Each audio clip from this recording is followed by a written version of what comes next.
लाल button को दबा के सब्सक्राइब करें हमारे चैनल को और क्लिक करें बेल आइकॉन को ताकि आपको आने वाली वीडियोस मिलती रहें बिल्कुल free. Hit the red button for subscription and click the bell icon for upcoming videos, it's free. Ode to liberty एक काफ़ी लेंथी पोएम है, काफ़ी लंबी पोएम है, तो ये एक छोटा सा ओवरव्यू है, इसमें आपको समझने में आसानी होगी। और इसके बाद हो सकता है दूसरी वीडियो में मैं पूरी कंप्लीट पोएम की भी ट्रांसलेशन करने की कोशिश करूं। ये पोएम एक रेवोल्यूशन से इंस्पायर्ड होकर लिखी गई है जो स्ट्रगल लिबरल फोर्सेस कर रही थी स्पेन की हुकूमत के ख़िलाफ़। उस वक्त दुनिया में कई मुल्कों में इनकलाबी तहरीकें चल रही थी। शैली उस वक्त इटली में था, तब स्पेन में और ग्रीस में इनकलाबी तहरीकें चल रही थी। इस पोएम के शुरू में उसने स्पेन में होने वाली स्ट्रगल का जिक्र किया है। वो कहता है कि जल्द ही स्पेन ग़ुलामी की ज़ंजीरों से आज़ाद हो जाएगा, दुख और ग़ुलामी और अंधेरों से आज़ादी मिल जाएगी। इसके बाद वो कहता है कि दुनिया बहुत खूबसूरत है लेकिन अब केओस और जुल्म से भर चुकी है, यानी बहुत ज़्यादा अफरा तफरी हो चुकी है दुनिया में।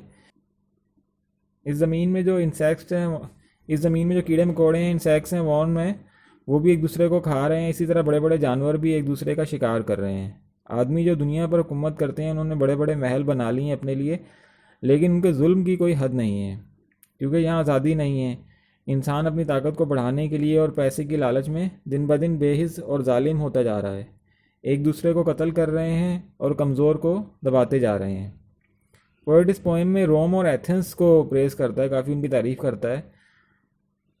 वो कहता है कि वहाँ पर बहुत खूबसूरत बिल्डिंग्स हैं और बहुत शानदार टेम्पल्स हैं। एथेंस को वो सिटी ऑफ विजन कहता है। यहाँ बहुत बड़े बड़े पोएट, फ़िलासफ़र और ड्रामाटिस्ट पैदा हुए हैं जिनमें प्लेटो है, होमर है और एरिस्टोटल है। वो कहता है कि इस शहर की खूबसूरती और कामयाबी का राज लिबर्टी है। अब वक्त के गुजरने के साथ साथ इस शहर की खूबसूरती कम हो गई है, लेकिन इसकी खूबसूरती आज भी पोएट को काफ़ी अट्रैक्ट करती है। अब जिन दो सिटीज़ का जिक्र पोएट ने इस पोइम में किया है उनकी बिल्डिंग्स का बहुत अप्रिशिएट करता है। असल में वो बिल्डिंग्स को बनाने के लिए हज़ारों स्लेव्स को दिन रात इस्तेमाल किया जाता था। इसके बाद वो 11वें स्टैंजा में कहता है कि फिर इंग्लैंड के फ्रीडम और लिबर्टी की बात करता है और कहता है कि इनकलाबी जो है बादशाह के ख़िलाफ़ एक दिन ज़रूर कामयाब हो गए और इंग्लैंड में रहने वाले को कभी भी मुकम्मल आज़ादी नहीं मिली। और वो फ्रांस का जिक्र करता है 12वें स्टैंजा में कि लोग जुल्म के ख़िलाफ़ खड़े हो गए थे, लेकिन फ्रांस में जो इनकलाब आया था तो कह रहा बहुत खून खराबे के बाद वहाँ एक बदतरीन आमरीत आ गई थी और ये तबाही पूरे यूरोप में फैल गई थी। लेकिन वक्त के गुजरने के साथ साथ ये सब ख़त्म हो जाएगा, टाइम के गुजरने के साथ साथ। फिर वो दोबारा इंग्लैंड की आज़ादी की बात करता है और इंग्लैंड के लोगों को नींद से जागने और रेवोल्यूशनरीज़ की आवाज़ सुनने का कहता है कि उन्हें भी स्पेन की तरह अपने हक़ के लिए उठना चाहिए।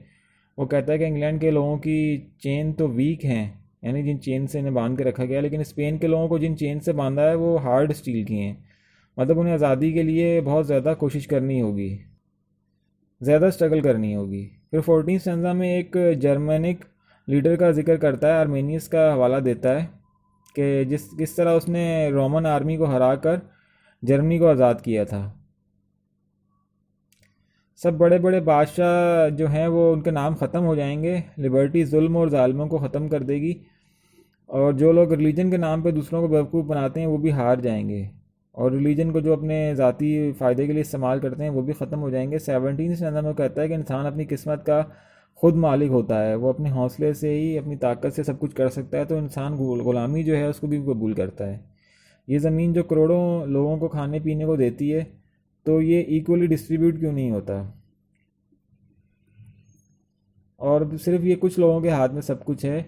आखिर में वो अपील करता है लिबर्टी से कि आओ और इंसान की ताकत बनो और जिन अंधेरों में ये गिर चुका है उसे बाहर निकालो वहाँ से।